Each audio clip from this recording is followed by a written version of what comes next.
वापस आने से पहले ही मैंने नौकरों से सुना कि पिताजी ने एक लंगड़ी लड़की को देवी की वंशज मान लिया है। क्या वह यही है? पूर्वज, इस व्यक्ति के शरीर में भी इतनी बुरी आभा क्यों लिपटी हुई है?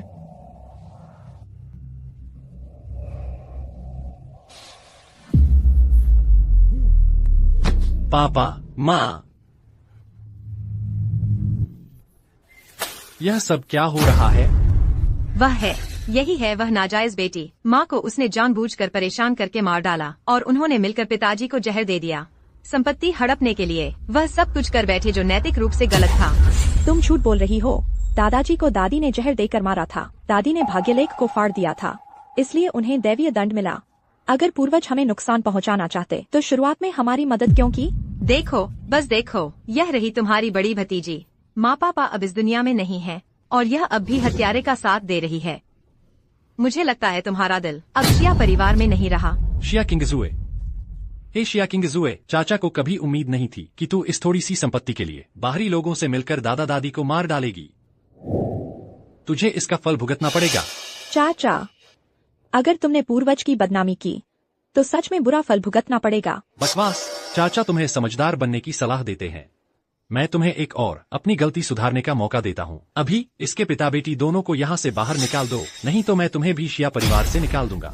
किंगजुए ने न सिर्फ उन्हें माँ बाप को मारने दिया बल्कि उसने शियाओ हुआ की टांग भी तोड़ दी। माँ की ताकत खत्म हो गई है। दादा चाचा ही अब नए मुखिया हैं।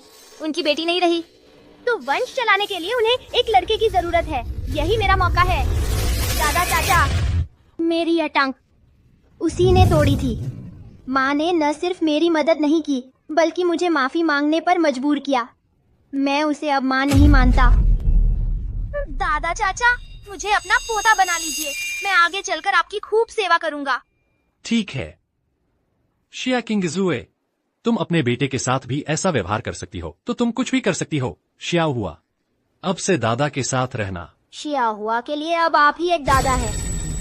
अच्छा, तो आज दादा तेरे परदादा दादी का बदला तेरे लिए लेना है। क्या तुम लोग हमारे पूर्वज से बदला लेना चाहते हो?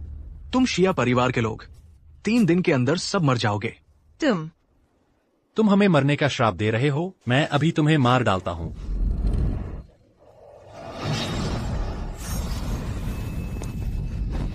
होंगवेन को क्या हुआ? होंगवेन को क्या हुआ? दादा, आपको क्या हुआ? कोई बात नहीं, मैं तो बस इस छोटे लंगड़े के बेबुनियाद झूठ बोलने से गुस्से में आ गया था, बस।